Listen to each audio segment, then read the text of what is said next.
Here we're going to tie a little midge called Eric's Midge.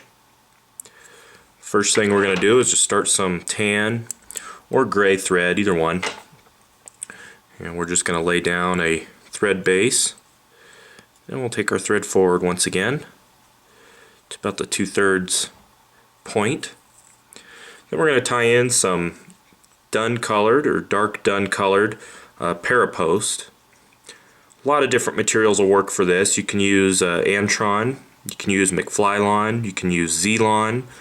Basically you just want a nylon crinkly fiber, and Parapost kind of seems to be just the perfect crinkliness for this fly.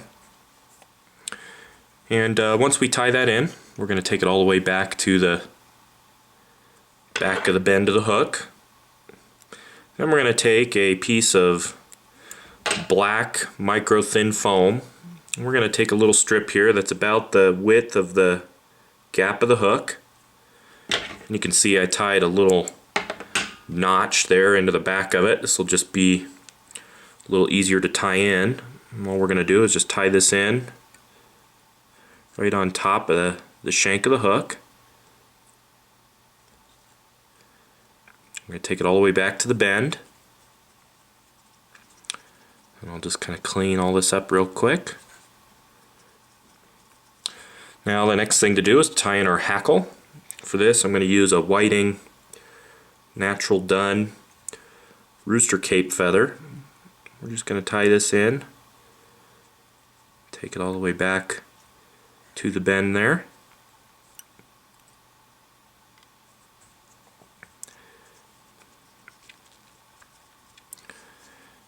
And we'll just trim out the excess. Now what we want to do is just kind of clean up the body. We don't use any dubbing or anything on the body of this fly. So what I want to do is just lay down some nice even smooth wraps and just kind of cover up any of the foam or the hackle that's shining through my thread. You can build up a slight taper, with the taper being thick in the middle of the body and tapering down on both ends of the fly.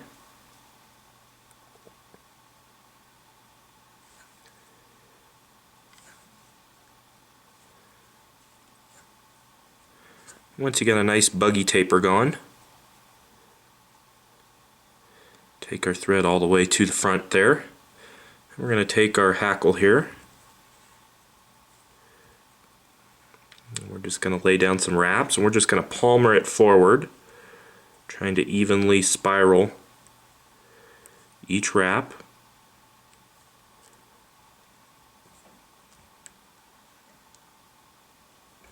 Once I get to the front, I'm just going to capture that hackle with my thread.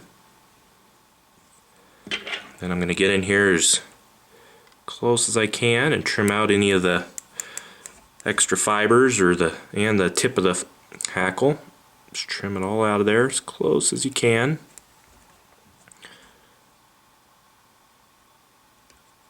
And a couple more wraps just to clean it up. Now the next thing to do is we're going to take this razor foam, we're going to pull it forward, we're going to stretch it slightly, which means I just pull on it. You got to be careful not to trap any of the hackle fibers.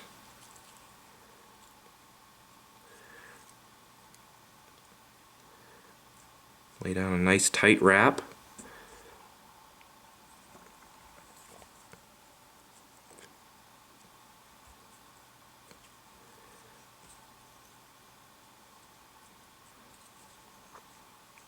And we could trim out the foam, and if you trapped a hackle or two, don't worry about it. Just trim it out of there.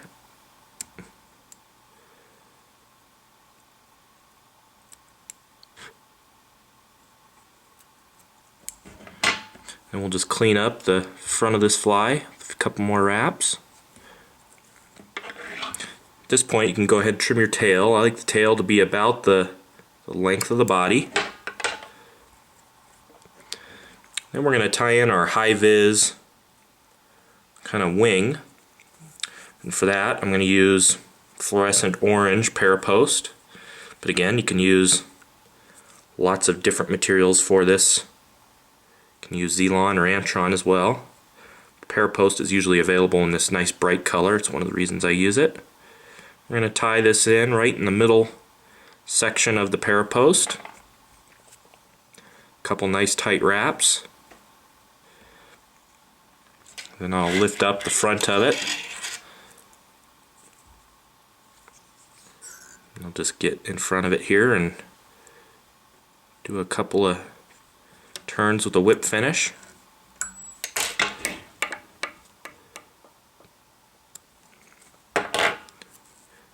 Then to trim this, I usually trim the front part a little bit shorter and the back part a little bit longer. Just like so, and that'll help you see it out there on the water. Foam will keep it riding high. This is sort of a midge cluster, not just an individual midge, kind of a cluster of them. And you can find all the materials for this fly along with recipe information at intheriffle.com.